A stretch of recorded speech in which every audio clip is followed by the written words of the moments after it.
এটা হচ্ছে সিরাজুল ইসলাম সুলাইমানের 4 নং বাড়ি। এটা বারোবাখিয়া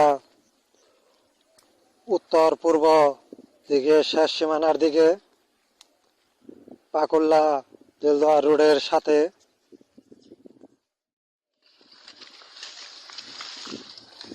আমার চাকরানিকে চিনেন আপনারা? আমার চাকরানির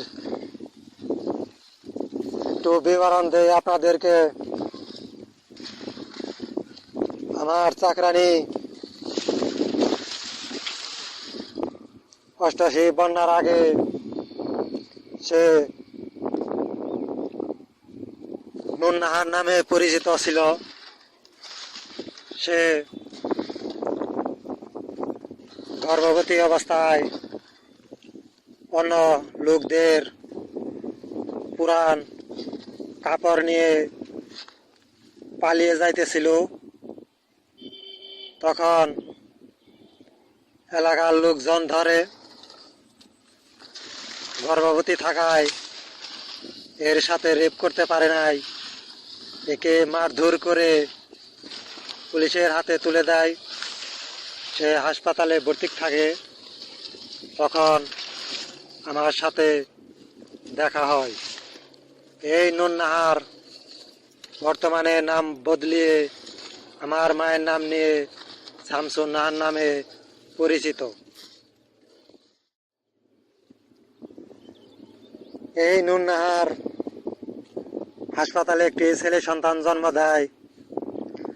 সেই ছেলেটি তার বোন বাচ্চা না হওয়ার কারণে সে চুরি করে পালিয়ে যায়।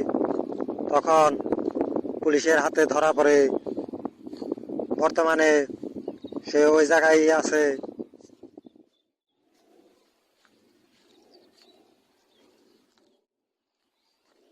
ওই খামের ওখানে 3 নং বাড়ি।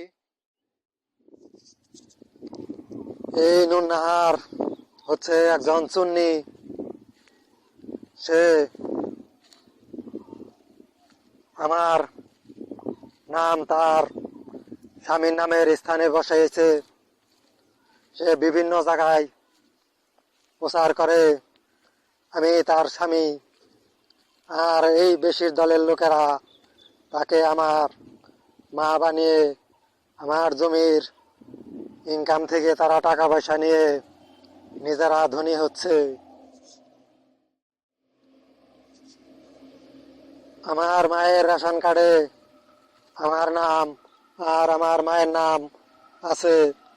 সেই কারণে এই নুননাহার শামসুন নাহার সেজে বিভিন্ন জায়গায় আমাকে স্বামী বানিয়ে মিথ্যা প্রচার করছে। অনেকেই জানে। আমি জামরকি হাসপাতালে গিয়েছিলাম, তখন আমি জানতে পারি যে এই মহিলা তার স্বামীর নাম আমার নাম বলে। এই মহিলাকে এরা, এই বেশির দলেরা কিভাবে আমার মাতা হিসাবে গণ্য করে একবার আপনারা ভেবে দেখুন। এই বেশির দল হচ্ছে এরা নষ্টামি করার জন্য ধর্ম বানিয়েছে, দল বেঁধে চলে। এদের কোনো বিচার হচ্ছে না। এই বশির দলেরা তো দেখতে পাচ্ছেন এরা যে ধর্ম বানিয়েছে, এই ধর্ম সঠিক নয়। এরা সর্বদাই মিথ্যা বলে।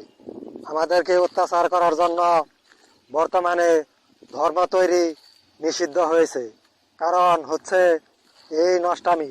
এরা নষ্টামি করার জন্যই দল বেঁধে এসব কাজ করেছে, আইন বানিয়েছে। আইন তো দেখেছেন আইন কিরকম চলছে। আইনের লোকেরাই অপরাধ করে, এদের কোনো বিচার হয় না। বিচার হয় আমাদের মতো দুজন যারা, তাদের বিচার হয়। এদিকে হচ্ছে দেলদুয়ার, এর বিপরীত দিকে হচ্ছে পাকুল্লা। আজ প্রথম রোজা।